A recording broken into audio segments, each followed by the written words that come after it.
Hey guys, welcome back to my booktube channel. This is going to be my very first reading vlog. So this week I'll just be kind of taking you through my week and show you what I'm reading and the things I'm doing that are kind of bookish related.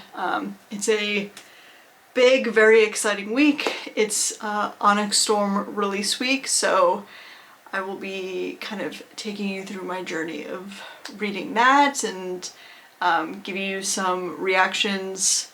Spoiler free though, but a couple of reactions. And then I also went and did some book shopping over the weekend and just kind of will chat with you sort of about what else I read this week.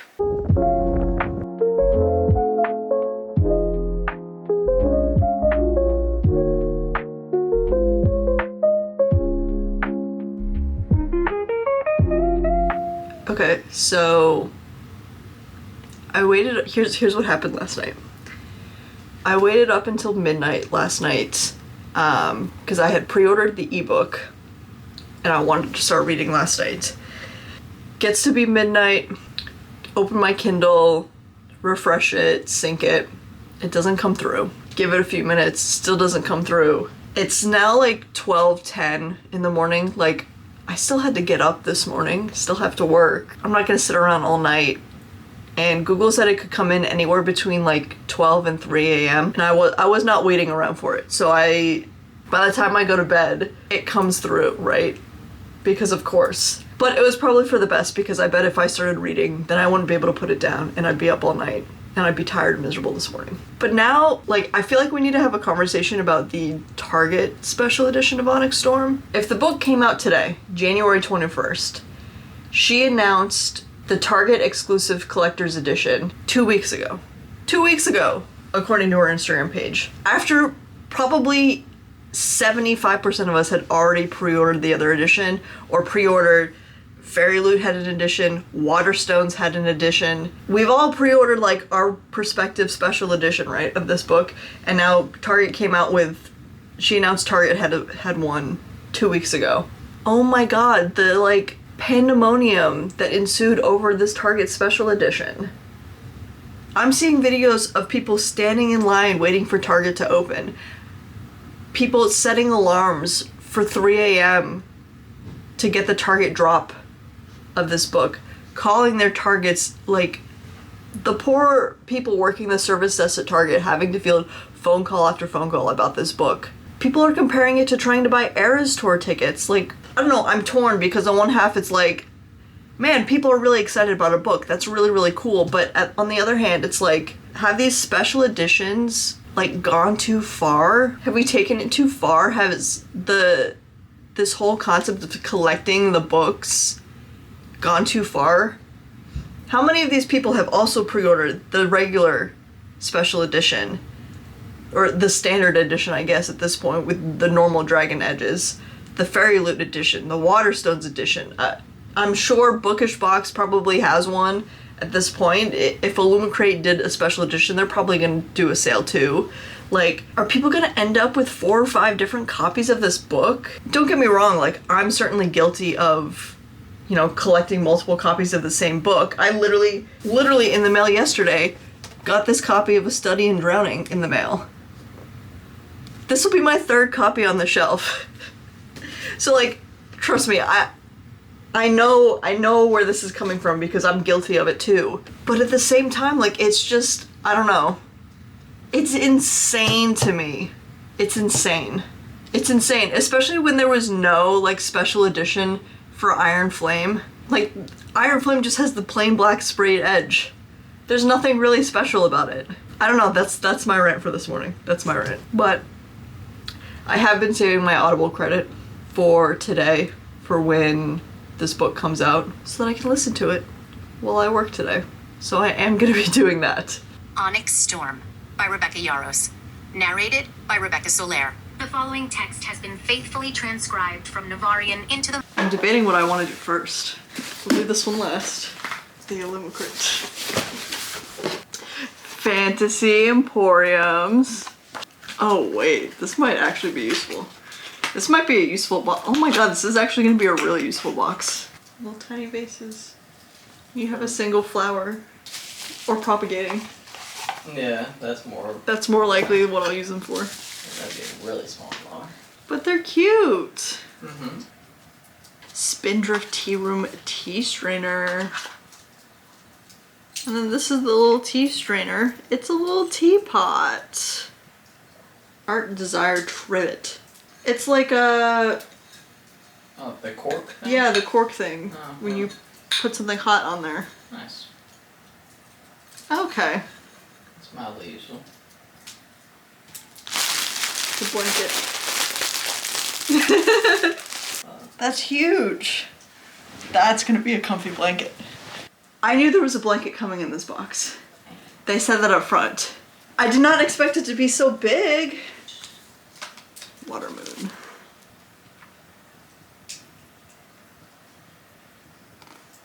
Now, the moment everyone's been waiting for. Because for the first time in my life, a Barnes & Noble pre-order has showed up on my doorstep on publication day. I'm so glad it was this one. Have the dragon sprayed edges. And I didn't have to get up at 5 a.m. and wait out in the cold to get it. Like everybody else did trying to get the Target Special Edition. When honestly, I like this better. Okay, so I am just under halfway through and I have a couple of thoughts. First of all, I am listening to it on audiobook and then I am also reading when I'm not listening. I'm physically reading. The audiobook, for me personally, is incredibly hard to follow. I don't know what it is. I watched an Iron Flame recap because it had been so long and I knew I wasn't gonna have time to reread. I didn't really feel like rereading everything. So I said, I'll just watch a recap. I generally knew like kind of what happened, but man, just trying to dive in. I started with the audiobook. I was so lost.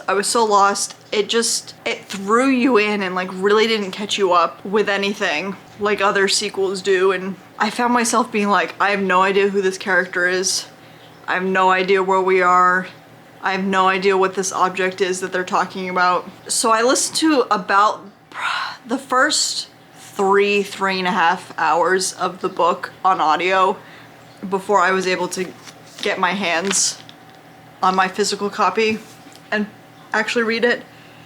And it was a struggle. I think the pacing of the writing in general, because I feel this way when reading too, it's just like there's always something happening all the time and you don't get a chance to just breathe and sit in the moment for a little bit. It's just like immediately they're doing this and this and this and this and this battle's happening and this battle's happening and we're fighting about this and we're arguing about this and now we're going and doing this other thing, and it's like they can't just like sit and enjoy a meal and chill. And the audiobook very much reflects that. I feel like the narrator, she's always just so high energy, so on edge, so dramatic all the time, and it's, I don't know, like I listened for an hour and I feel exhausted. I'm like, this is exhausting.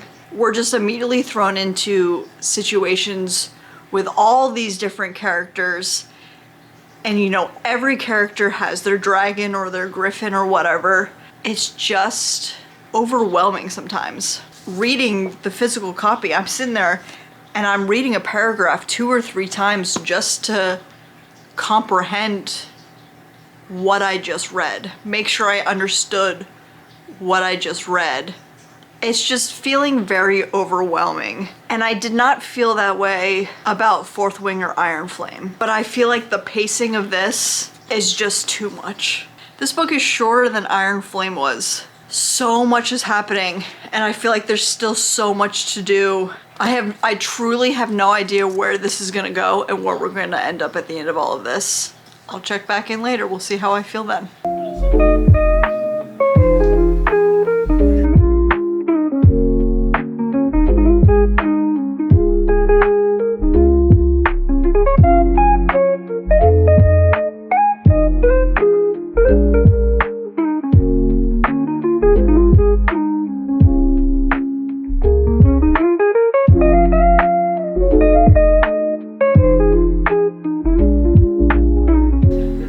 it can't just end like that. But it did. It can't just end like that. I'm gonna sort through my Pokemon cards. And while I do that, I'm going to continue listening to my audiobook of River Enchanted.